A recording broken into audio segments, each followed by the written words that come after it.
नमस्कार दोस्तों, कैसे हैं आप सब। आज हम पढ़ेंगे कोशिका के बारे में। तो दोस्तों कोशिका क्या है।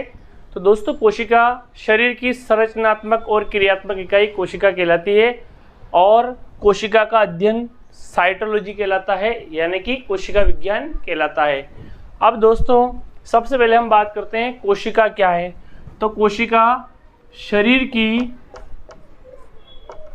की संरचनात्मक एवं क्रियात्मक इकाई है। क्या है? शरीर की संरचनात्मक और क्रियात्मक इकाई है, यानी कि कोशिका का समूह ऊतक कहलाता है और ऊतक से अंग बनता है, अंग से अंगतंत्र और अंगतंत्र से हमारा शरीर बनता है। खोज।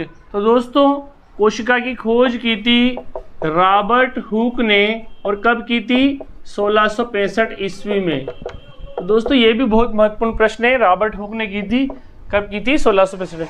तो दोस्तों कोशिकाओं का समूह क्या कहलाता है? कोशिकाओं का समूह ऊतक कहलाता है। ऊतक से क्या बनता है?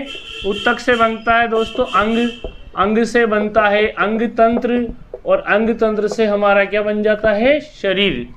अब दोस्तों जीवित कोशिका को, तो दोस्तों जीवित कोशिका को देखा था एंटोन वॉन ल्यूवेनहोक ने देखा था। कब देखा था? 1674 ईस्वी में। और इसको क्या नाम दिया था? एनिमलक्यूल नाम दिया था। नियंत्रण। तो कोशिका का नियंत्रक अंग कौन है दोस्तों? केंद्रक है, यानी कि न्यूक्लियस पूरी कोशिका के ऊपर कंट्रोल करने का काम करता है। शक्तिग्रह। तो पावर हाउस या बिजली घर किसे कहते हैं? तो दोस्तों माइटोकॉन्ड्रिया को कोशिका का बिजली घर कहते हैं या शक्तिग्रह कहते हैं, क्योंकि ये एटीपी के फॉर्म में ऊर्जा का निर्माण करता है एडेनोसिन ट्राइफॉस्फेट के रूप में। Protein factory. तो दोस्तों राइबोसोम को कोशिका की प्रोटीन फैक्ट्री कहते हैं, क्योंकि ये प्रोटीन निर्माण में महत्वपूर्ण भूमिका निभाता है। आत्मघाती थैला। दोस्तों लाइसोसोम जो होता है, लाइसोसोम ये एक थैलेनुमा स्ट्रक्चर होती है इस तरह की, इसके अंदर पाचककारी एंजाइम पाए जाते हैं। ये सुसाइड बैग, यानी कि जब कभी कभी कोशिका के अंदर इन्फेक्शन हो जाता है या कोशिका जब मृत हो जाती है तो लाइसोसोम फट जाता है और ये पाचककारी एंजाइम खुद कोशिका को पचा लेते हैं, इसीलिए इसे कोशिका का आत्मघाती थैला कहते हैं।